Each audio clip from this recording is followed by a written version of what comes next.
mükəmməl olmağa çalışmamalıyıq. Yaxşı olsaq kifayət edər.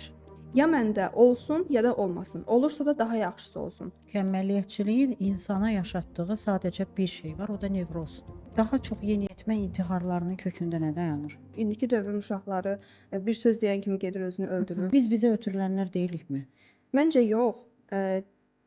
İnsan özündə olmayanı qarşı tərəfdən daha çox gözləyir. Hər uşaq dünyaya gətirən valideyn deyil. Ömür boyu tərif görməyən bir valideyn, remenlə döyülən valideyn necə tərif eləyəcək? Mən belə valideynəm deyib kənarda duraraq o uşağın inkişafına mane ola bilərik. O uşaq da inkişaf etməyəcək. Tamamda o uşaq da deyəcək ki, mən də belə uşağam. Ən ucuz, bəsit bir geyimə belə dəyəri qatan biz özümüzük. Əgər şəxsiyyətimiz, ruhumuz çox zəngin deyilsə, geyindiyimiz geyimlərin, əşyaların, əlimizdə olanların heç birinin bir o qədər dəyəri qalmır.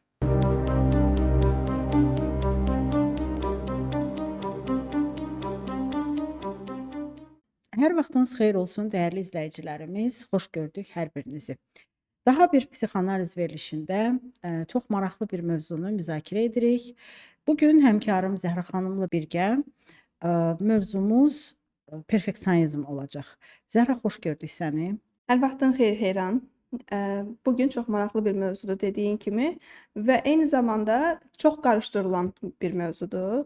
Bəzən obsessiv-kompulsiv pozuntu ilə biz bunu qarışdırırıq. Bəzən olur ki, mükəmməliyyətçilik insan elə bilir ki, xarakterindən asılıdır, amma o bilmir ki, öz travmasından asılıdır əslində. Yaşadığı mühit, uşaqlıqda yaşadığı travmalar bu insanı mükəmməliyyətçilikdən əziyyət çəkdirir. Gəl əvvəlcə izləyicilərimizə də bu məlumat verək ki, perfeksionizm nədir və hansı əlamətləri var? Ümumiyyətlə Zəhra, bugün həqiqətən də biz bilirəm ki, səndə də elədir. Günümüzün danılmaz bir faktor ki, günümüzün reallığında belə bir şey var. Rastlaşdığımız, hər gün qarşılaşdığımız vakalar arasında nə var? Həmin o obsessiv-kompulsiv pozuntudan əziyyət çəkən insanlar, depressiyada olan insanlar, anksiyete, təşviş həyəcan pozuntusundan əziyyət çəkən insanlar, və elə deyərdim ki, psixosomatik olaraq bir çox xəstəliklərin kökündə elə nə dayanır? Təbii ki də mükəmməliyyətçilik. Mükəmməl şəkildə etməyə bacarmaq cəhdi insanın sonunda həmin o sadaladığım psixoloji xəstəliklərlə, psixoloji ruhsal durumunda bir pozuntular yaradır. Yəni hər gün demək olar ki, çoxlu sayda bu formada müraciətlərlə rastlaşırıq. Mükəmməliyyətçiliyə səbəb nədir? Niyə insan daha çox mükəmməliyyətçi olmaq istəyir? Ya məndə olsun, ya da olmasın. Olursa da daha yaxşısı olsun. Bunun yaranma səbəbini insanlar bilsə, belə deyərdik, valideynlər daha ehtiyatlı davranardı uşaqlarına. Bugün biz cəmiyyətdə görürük ki, gənclərimiz bahalı maşın istəyir, bahalı ev istəyir, daha lüks yaşamaq istəyir və bunun kökündə sən daha yaxşı olmalısan mesajı verilib ona hər zaman.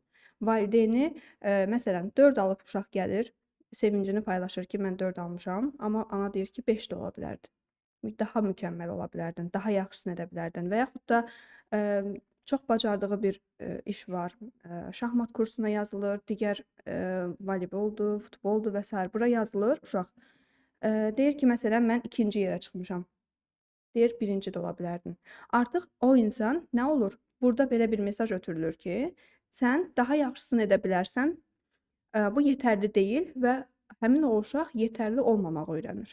Və buna görə də təəssüf ki, mükəmməliyyətçilikdən əziyyət çəkir və daha sonra isə bu valideynlər həmin o yetişdirdiyi uşağı başlayır qınamağa. Deyir, niyə daha yaxşısını etmədin? Və yaxud da niyə yetinmirsən? Niyə naşükürsən? Niyə həyatından razılaşmırsan? Burada belə bir fikir formalaşır və elə sual olaraq məndə bu gəlir. O zaman belə deyək, yəqin ki, o valideynlərin özünə də o cür davranış göstəriblər. Çünki biz bizə ötürülənlər deyilikmi? Məncə yox. İnsan özündə olmayanı qarşı tərəfdən daha çox gözləyir. Valideyn də heç peşə məktəbini qurtarmayıb, heç oxumayıb, 9-cu sinifdən çıxıb, amma övladından 11-ci sinifi qurtarmasını istəyir, 4-cü qrupa hazırlaşdırır, həkim olacaqsan, müəllim olacaqsan, özünün ola bilmədiyini uşaqdan gözləyir və uşağın da müəyyən bir potensialı var. Bu potensialı ortaya qoya bilmir. Uşaq məsələn aşpaz ola bilər. Çox gözəl yeteneği ola bilər. Hansısa bir işdə uğur qazana bilər. Hansısa bir mədəniyyət sahəsində gedə bilər, televiziyaya gedə bilər. Yəni bu uşağın bacarığı var. Amma bu bacarığından istifadə edə bilmir. Niyə? Çünki valideyn vaxtilə müəllim Eynən. olmaq istəyib, amma ola bilməyib. Və deyərdim ki, daha çox yeniyetmə intiharlarının kökündə nə dayanır? Çox zaman fikir vermisənsə, abituriyent olan zaman o qədər çox yüklənirlər ki, valideynin o həmin o yükləməsindən daha yaxşısını edə bilərsən, sən o 600 neçə balı toplaya bilərsən. O qədər çox yüklənir ki uşaq və, çox fikir vermişəm ki, çox zamanda həmin bu intiharlar elə məhz burdan yaranır. İndiki dövrün uşaqları, özünü apara bilmir. İndiki dövrün uşaqları, bir söz deyən kimi gedir özünü Hı öldürür, hı. nə bilim nə. Bu kimi valideynlər o qədər sözlərdən istifadə eləyir ki, valideyn özünə baxıb günahını görmür ki, mən nə etdim ki, uşaq getdi intihar etdi. Bəli. Bu uşağın 18-19 yaşı var və 18-19 yaş həyatın ən yaxşı yaşadığı bir dövrdür. Ümidlərinin olduğu, gələcəklə bağlı qayğılarının olduğu bir dönəmdir, amma uşaq həyatını bitirir. Əslində Zəhra, belə bir kənara çıxış etmək istərdim. Mövzudan kənara çıxır. O sən dediyin mövzuya qatılıram. Toplumsal olaraq bir çatışmazlıq yaşayırıq əslində. Nədir bu? Son vaxtlar, son dönəmlərdə bir hadisə baş verdi. Bir, o körpə uşaqla bir, yaşlı bir insan arasındakı həmin o münasibət, toplum olaraq biz cinayətkarı qoyduq kənara, hamımız töküldük uşağın üstünə. Elə deyilmi? Fikir verdinmi Çünki yəni səbəb burada? axtarırıq da. Bəli. Çünki səbəbi biz özümüzdə axtarsaq, bu çox vaxt sərf olunacaq. Hı Yəni hı. özündə, o səhvi axtarıb tapana qədər, onu, Eynən. bir növ psixoloji olaraq yardım alana qədər, sağalma dövrünə qədər daha yaxşı, asan bir variant başqasının üstünə atıram və özümdə heç bir Hı günah hı. görmürəm və belə bir söz də deyim ki, hər uşaq dünyaya gətirən valideyn valideyn deyil. Eynilə. Mən o uşağı dünyaya gətirirəm və daha sonra, mənim özümün qayğılarına əsasən o uşağı böyüdürəm və o uşağın həyatını onun əlindən alıramsa, mükəmməliyyətçi böyüdürəmsə, valideyn öz-özünə baxmalıdır ki, mən valideyn olaraq mükəmmələm ki, uşaq da mükəmməl olsun. Eynilə. O qədər çox yüklənirik bəzən. İstərdim burda psixosomatikaya da bir toxunaq. Bəzən özümüz də belə bilmədən övladlarımıza, ətrafımıza, doğmalarımıza o qədər çox yüklənirik ki, bax, xəstəliklərin də kökünə baxanda biz görürük ki, misal üçün belə deyəcəm, diabet olsun, şəkər olsun, istər xərçəng xəstəliyi olsun, bir çox xəstəliklərin kökünə varıb baxanda görəcəyik ki, orada bir mükəmməlliyətçilik dayanır, bir tələb dayanır. Və o tələbi insan doğrulda bilməyəndə sanki, orada bir qorxuyla, bir təşvişlə üz-üzə qalır. Və həmin o qorxunun, həmin o təşvişin, o həyəcanın kökündə rastlaşdığımız nədir? Həmin o mükəmməliyyətçilik. Sanki üstündə bir yük var və o yükü sən qaldırmalısan, sona qədər o missiyanı daşıyıb aparmalısan, amma sənin psixoloji durumun, bir də sən axı insan bədəndən ibarət olan bir varlıqdır. Bioloji olaraq bir varlıqdır. Yəni ruhumuzda baş verənlərin bədənsəl olaraq bədənimizə yansımasıdır. Və təbii ki də, mükəmməl olmağa çalışdıqca, insanda çoxlu sayda aşırı nəinki ruhsal problemləri kənara qoyuram, elə olsun xəstəliklər. İstər, daxili orqanların xəstəlikləri, xərçəng bayaq dedim, şəkər dedik, qaraciyər xəstəlikləri olsun. Hər birinin kökünə varıb baxanda görürsən ki, orda həqiqətən də insanın bir gözləntiləri, aşırı dərəcədə bir yüklənmələr, bir mükəmməlliyətçilikdən doğan bir, xəstəliklər o insanda onu təşviq edir. Elə sözünə qüvvət verirəm, çox yaxşı, vurğuladın və bunu da deyim ki, mükəmməliyyətçiliyə görə biz, əlimizdə var olanları da itiririk. Məsələn, uşaqlıqda, daha çox tənqid olunan, uşaqlar tənqid olunmamaq üçün, aşırı söz götürməmək üçün, danlanmamaq üçün, belə deyək, başlayırlar hər şeyi mükəmməl etməyə və yaxud Bəli. heç etmirlər. Və buna görə də artıq mükəmməliyyətçilik əgər bizdən nələrsə alırsa, bu təbii ki, bir psixoloji problemdir. Əgər yox, mən öz karyeramda, şəxsi həyatımda mükəmməliyyətçilik mənə daim uğur gətirirsə, bu zaman mən onu balanslı şəkildə istifadə edə bilərəm deməkdir. Və bəzən də biz görünmək üçün mükəmməliyyətçi oluruq. Sevgidə də belədir. Məsələn, şəxsi həyatımızda baxaq, sevgidə də mən mükəmməl bir partnyor olmaq istəyirəm ki, qarşımdakı insan da buna baxaraq, o da mükəmməl olsun və belə-belə başlayır artıq aşırı fədakarlıq, qurban sindromunda olmaq, yəni qurban, olursan, o insana aşırı sevgi göstərərək, Bəli. mükəmməl münasibət necə olur, onu göstərmək istədikcə əslində insan özünü özündən alır. və mükəmməliyyətçilik burada itirməyə gətirir, çıxardır. Və həqiqətən də mən hər zaman deyirəm ki, mükəmməliyyətçiliyin insana yaşatdığı sadəcə bir şey var, o da nevroz. Yəni aşırı dərəcədə insanın özünün özündən olan gözləntisi, insanın özünə qoyduğu tələblər. Mən deyərdim ki, mükəmməl olmağa çalışmamalıyıq. Yaxşı olsaq kifayət edər. Bu da mənim şəxsi fikrimdir. Mən belə düşünürəm. Yaxşı olsaq kifayət edər, nəinki mükəmməl olmaq. Axı yaxşı olanda da Çünki insan sevmirlər. insan yetinmir çünki, və insanın özünün özünü sevməsi bəs etmirmi? Özümün özünü qəbul etmən, özünün olduğun kimi qəbul edib sevməyin, artıq, digər də ətrafdakı insanlardan sevgi gözləməməyin, məncə budur yəni. Bunu da öyrənmək lazımdır. Zamanla Biz əlbəttə. valideynlər tərəfindən dəstəklənməyəndə, valideyn bizi görməyəndə artıq Bəli. bunu başqa insanlarda axtarırıq və xoşbəxtliyi əslində başqalarında axtarırıq, öz içimizdə deyil. Özümüzü də bu cür qəbul edə bilmirik, çünki daima tənqidlə böyümüşük. Sən belə ola bilmərsən, sən daha mükəmməl olmalısan, edə bilmirsənsə ümumiyyətlə etmə. Hətta, biz uşaqlıq dövrünə baxaq, valideyn uşaq, məsələn, corabını düzgün geyinə bilmir, koftasını düzgün geyinə bilmir. Nə deyirik? Gəl mən özüm edim. Artıq ikinci dəfə o uşağa özü geyinməsinə şərait Şans yaratmırıq. vermirik, bəli. Və yaxud da uşağa bir iş tapşırırıq. O onu yarımçıq görəndə deyirik artıq etmə. Uşağı büyür dalınca yüyür misalı var. Bəli.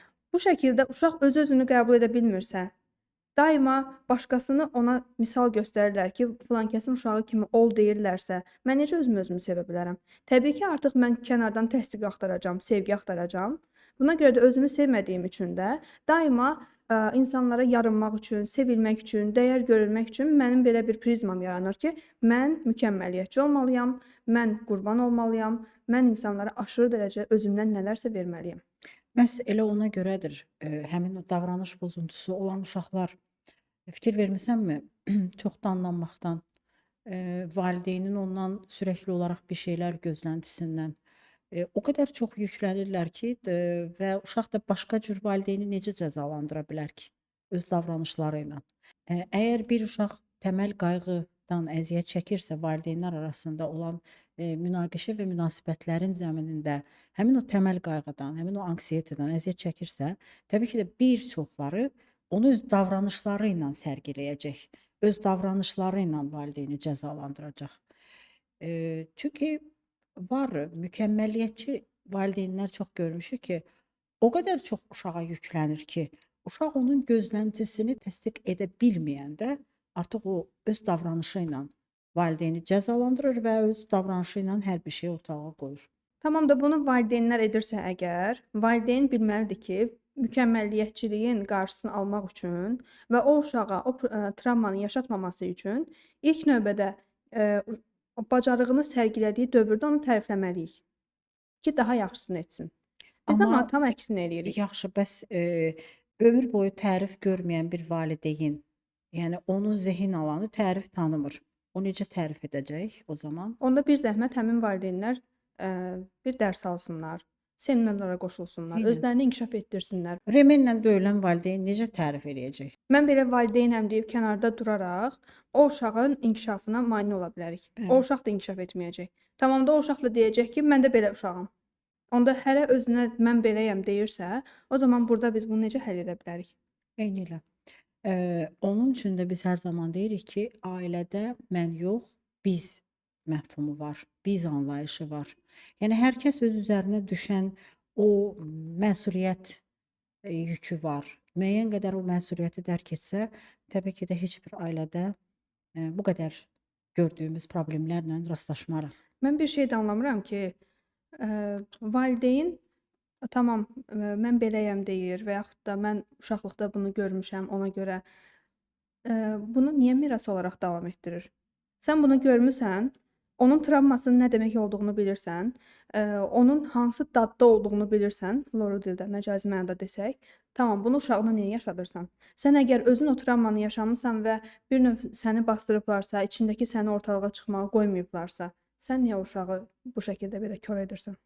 Biz, hər birinə, toxunduq və vurğuladıq. Sadəcə olaraq, Hansı problemlərə yol açdığını, düzdür, girişdə dedik, amma bir balaca da həmin onları incələsək, düşünürəm ki, tamaşaçılarımız üçün də aydın olardı. Eee, təbii ki də ilk başda ən çətini, ən dərini, hətta psixoterapiyası belə çətin başa gələn obsessiv-kompulsiv pozuntu. Elə mükəmməliyyətçiliyin kökündə dayanan bir problem olaraq OKP-ni götürsək, misal üçün elə uşaqlıq dönəmindən bu reaksiyalar formasında özünü göstərir. Bir valideyn məsələn bunu, uşaqda görür, yeniyetməlik dönəminə, çağına gəlib çıxana qədər görür. Görür ki, məsəl üçün, uşaqda bu bir işi bir dəfə, 3 dəfə edirsə, 4-cü dəfə də bunu təkrarlayır, 5-ci dəfə, dəfələrlə bunu ritual olaraq edir və valideyn bunun üstündən keçir. Niyə? Çünki onun özündə də var. Çox zaman özündə də var və hətta bu ona xoş da gəlir. Mənim uşağım çox çimməyə meyillidir. Mənim uşağım çox əllərini bax gör necə təmizkardır. Əlini bir gündə 10 dəfə yuyur. Amma dərk etmir ki, bu hələ, dəyərli izləyicilər, reaksiya formasında özünü göstərir. 16 yaşı keçib şəxsiyyət formalaşdıqdan sonra artıq bu pozuntu olaraq özünü büruzə verəcək və artıq burada düzəliş etmək çox çətin olacaq. 16 yaşa qədər əgər burada bir medikamentoz müdaxiləsiz getmək mümkün olurdusa, sadəcə psixoterapiya ilə, şəxsiyyət formalaşdıqdan sonra artıq bu pozuntudur və burada təbii ki də bir psixiatr müdaxiləsi lazım olacaq. Mən hər zaman deyirəm ki, burdan da həmkarlarım inciməsin, amma artıq bu belə bir deyim var. İllərdir də bu deyimi eşidirik. Psixiatra gedib gülməkdənsə, psixoloqun yanında ağlasaz daha məqsədə uyğun olar deyə düşünürəm. Eyni zamanda, bu yuxu problemlərinə özünü göstərir, depressiya ilə də özünü göstərir. Bəzən olur ki, emosional tükənmə də, özünü göstərə bilər. Nədir bunlar? Yəni, məni ideal olaraq qəbul edən biri yoxdur. Mən yararsız bir insanam. Məni heç kim sevmir. Mən mükəmməl olmasam, işimi görməsəm, işim olmasa məni sevən biri olmaz. Hətta belə deyək, işinə, puluna görə sevildiyini sanan insanlar var. Eyni zamanda bu da mükəmməliyyətçiliyin içərisindədir. Yəni mən, müəyyən qədər məbləğ qazanmaramsa, reputasiyam düşər. Bu, insanın özünü özündə özgüvənsizliyini bərpa etməsidir. Yalançı bərpa etmə deyilir buna. Çünki o özgüvənsizlik zaten içində var. Amma, bu pulla, sevgi ilə, digər, vasitələrlə özünü sevildiyini düşünür. Və bu da təbii ki, emosional tükənməyə gətirir, çıxardır. Emosional tükənməyin də əsas səbəbi mükəmməliyyətçilikdir. Daima, nələrsə çaba sərf edir, daima yorulur və Enerji yorulduğu üçün itirmək. də, Bəli. artıq görür ki, o insanı çabalamasa sevən yoxdur. Və buna görə də mən artıq bu həyatda niyə yaşayıram düşüncəsinə gəlir, çıxır. Təbii də bir günahkarlıq duyğusu. Hər zaman özünü kiməsə borclu hiss etmək. Niyə məni olduğum kimi qəbul etmirlər? Eynən, məni olduğum kimi sevib qəbul etmirlər. Hər zaman hər kəsi, belə deyəcəm, xoş tutmağa, hər kəsi xoşbəxt etməyə, hər kəsi hər zaman, eee, razı salmağa. Mövlananın çox gözəl bir sözü var. Deyir ki, yaradılmışları razı etmək üçün yaradılmadıq. Yəni həqiqətən də, yəni bu bir deyim olaraq, deyilsə də, yəni ədəbiyyatlarda, amma həqiqətən də bunun çox gözəl bir psixoloji tərəfi var. Nə qədər hər kəsi razı salmağa çalışsaq, ətrafımızda olan övladımız belə olsa, onu razı salmağa çalışdıqca, çünki insan heç bir zaman qane olmayan bir varlıqdır. Hər kəsi məmnun etməyə çalışdıqca insan özü-özündən bir ödün verir, deyilmi? Və Öz-özündən özün-özündən uzaqlaşır. uzaqlaşırsan, özün-özündən ödün verdikcə nə olur? Nə baş verir? Özünə olan etibarın, güvənin, inamın, özünə olan özgüvənin, öz dəyərin düşür.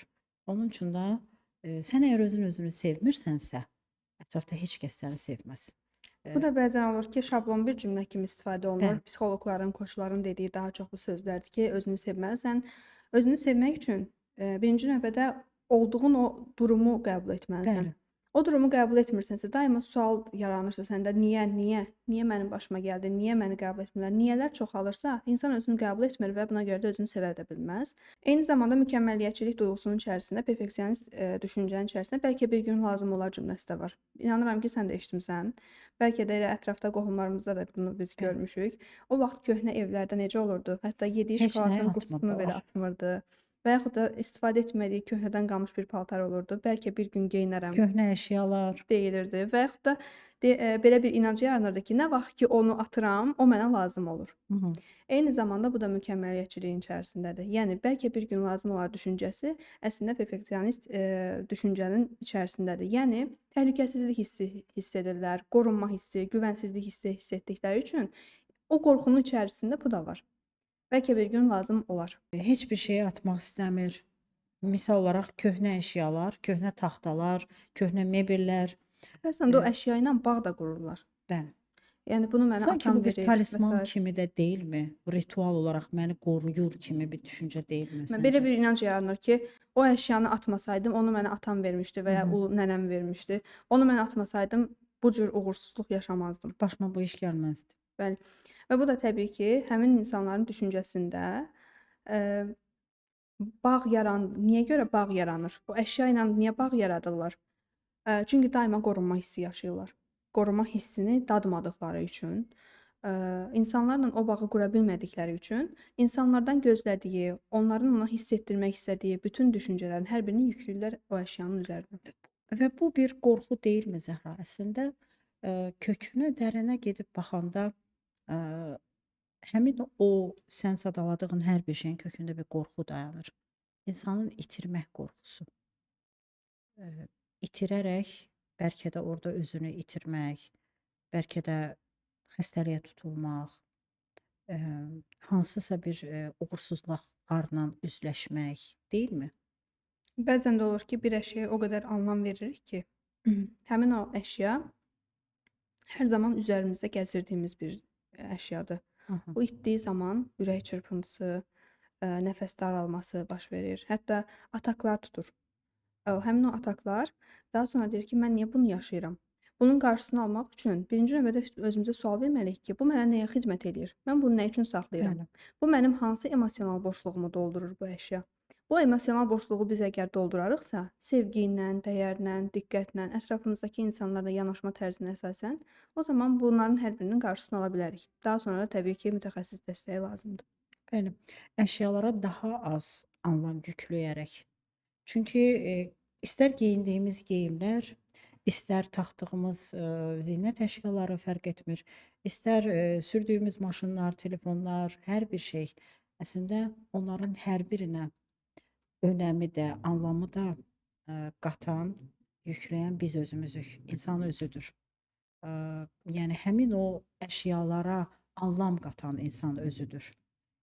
Onun üçün də insanın daxili aləmi nə qədər zəngin olarsa, heç bir zaman, digər bahalı ətrafdakı əşyalardan özünə talisman olaraq qoruyucu bir vasitə kimi götürməsinə bir o qədər anlam qalmaz. Çünki, yenə də deyirəm, ən ucuz bəsit bir geyimə belə dəyəri qatan biz özümüzük. Əgər şəxsiyyətimiz, ruhumuz, eee, belə deyəcəm, çox zəngin deyilsə, geyindiyimiz geyimlərin, əşyaların, əlimizdə olanların heç birinin bir o qədər, dəyəri qalmır. Deyirəm, bu sənə təəccüblü gələ bilər, eyni zamanda izləyicilərimizə də təəccüblü gələcək. Biz hətta sevgi münasibətimizdə belə mükəmməlliyətçilik axtarırıq. Bəzən qızlar gəlir deyir ki, Zəhra xanım, oğlan çox pis gülürdü, Hı mən hı. o insanla davam edə bilmərəm. Və yaxud bəy gəlir deyir ki, onun dişlərinin simmetriyası yoxdur. Yəni burnu belədir, Ayaqqabısı çirkli idi, eşidən olmuşdun. hətta oğlan kimidir həmin o qız. Bu şəkildə biz mükəmməlliyətçilik axtararaq münasibət də yaşaya bilmirik. Münasibəti axtarırıq, tapa da bilmirik. Və bəzən olduğumuz situasiyada o insanın bəlkə də mənəvi olaraq çox yaxşı bir insandır, xasiyyət olaraq çox yaxşı insandır. Deyir ki, açkisi var. Açkisına görə mən o insana bir münasibət qura bilmərəm. Niyə bu qədər mükəmməlliyətçilik istəyirik? Niyə dörd dörtlük olmalıdır? Sanki bir model olmalıdır bizim həyatımızda. Həm qadın tərəfdən, həm kişi tərəfdən. Eee, idman, idmançı, hündürboy, bədənli, qızlarımızın daha çox dediyi cümlələrdəndir. Eyni zamanda, fit bir xanım istəyir, həmin o bəy həyatında. Niyə? Mən özümə baxıram güzgüdə, mən özümə yaraşdırırammı qarşımdakı partnyorum bədənli, böyük, hündür, idmançı bir insan olsun? Yəni niyə insan özünə baxaraq partnyorunu da o şəkildə seçmir? Bax, Zəhra, elə zaten bayaq dediyimiz gözlənti də bu idi. O gözləntilər insanları çox zaman həmin o qısa da olsa bir frustrasiyaya uğradır da. Müəyyən müddət, yəni bir gözləntin var. Bir, elə münasibətlərdən dedin. Görüşə gəlir, çox zaman deyir ki, Eren xanım, getdim, gördüm ki, ayaqqabısı çirkli idi. Amma işi də var, təhsili də var, hər bir şeyi də var idi. Sadəcə olaraq ayaqqabısına gözüm sataşdı, çirkli idi. Artıq heç, irəli də getmədim, münasibəti davam etdirməyim üçün bir şans da vermədim, tanımadım. O zaman, dolayısıyla gözlənti əgər bizi xoşbəxt etmirsə, mükəmməlliyətçilik də bizi xoşbəxt olmaqdan məhrum qoyur. Eynilə hər zaman, qarşı tərəfdəki insanlardan mükəmməl olmağı gözləyirik. Aaa, özümüzə qarşı qoyduğumuz bir tələblər var. Yəni o mükəmməlliyətçilik yerinə də yetməyəndə başlayır artıq bizdə nə təşviş, həyəcan pozuntusu, həmin o dediyimiz, daha çox aşırı gözləntidən dolayı depressiyada düşürük. Bax, həmin o xəstəliklər oradan təşviq olub. 9-cu sinifi bitirmişəm, Hı 11-ci hı. sinifi bitirmişəm. Ali Bəli, təhsilim yoxdur. Necə bəli. bir ali təhsilli, 3 dənə diplomu olan bir bəy istəyərəm mən həyatımda? İnsan, özündə olan qədəri ilə həyatındakını da istəməzmi? Hı Özümün hı. ali təhsili yoxdur, amma qarşı tərəfə bir standart qoyuram. Mən burada heç kimi Bəli, alçatmıram. Bu, yanlış səslənməsin. Amma insan bir mükəmməliyyətçi olanda da, qarşı tərəfə mükəmməliyyətçisənsə, özünə də mükəmməliyyətçi eynilə. olmalısan Bir da. çönüb özünə də baxmalısan. Mən ingilis dilini bilmirəm. Heç bir biliyim, savadım yoxdur. Bəli, Amma qarşı tərəfə bir CV doldurmasını istəyirəm. Sanki işə qəbul olur. İngilis dilini bilirmi, dillər bilirmi, universitet bitiribmi, magistr bitiribmi, işi, maşını, o, bu. Tamam da o zaman mən nəyə sahibəm ki? Hansı dəyərlərə sahibəm? Nə etmişəm mən bu həyatda özümə bəli. yatırım olaraq ki, qarşı tərəfdən də bunu gözləyirəm. Eynilə. Tamamilə razılaşıram Zəhra. Həqiqətən də sadaladıqların insan ilk öncə bir özündən, daha sonra isə qarşı tərəfdəki insandan bir gözləntisi olmalıdır. Eee, daha bir hər hansı, deyəcəyim bir şeylər yoxdursa, düşünürəm ki, verilişimizi artıq yekunlaşdıraq. Son olaraq bir cümləni deyim ki, eee, dəyərli izləyicilərimiz, eyni zamanda bizi burada pasientlərimiz də izləyir, bizi tanıyan şəxslər də izləyir. Nə olursa olsun, sizi özünüzə görə sevən insanlar olsun ətrafınızda. Əgər bir insan sizi şərtli şəkildə sevirsə, onun sevgisinə inanmayın. Sizi mükəmməlsiz deyə sevirsə, daha çox verən, verici tərəf, sevgi verən, dəyər verən, diqqət verən tərəf sizsizsə və sizi buna görə sevirlərsə, o zaman o insanların sevgisinə inanmayın. İcazə verin, sizi sizin kimi qəbul edən bir insan olsun ətrafınızda. Məncə bu günlük bu qədər kifayətdir. Bəli, bugünlük də bu qədər. Daha bir psixoanaliz verilişinin sonuna gəldik. Düşünürəm ki, tamaşaçılarımız üçün də çox maraqlı olacaq və daha hansı mövzuları müzakirə etməyimizi istəyirsinizsə, bizə yaza bilərsiniz. Təşəkkür edirəm. Sağ olun.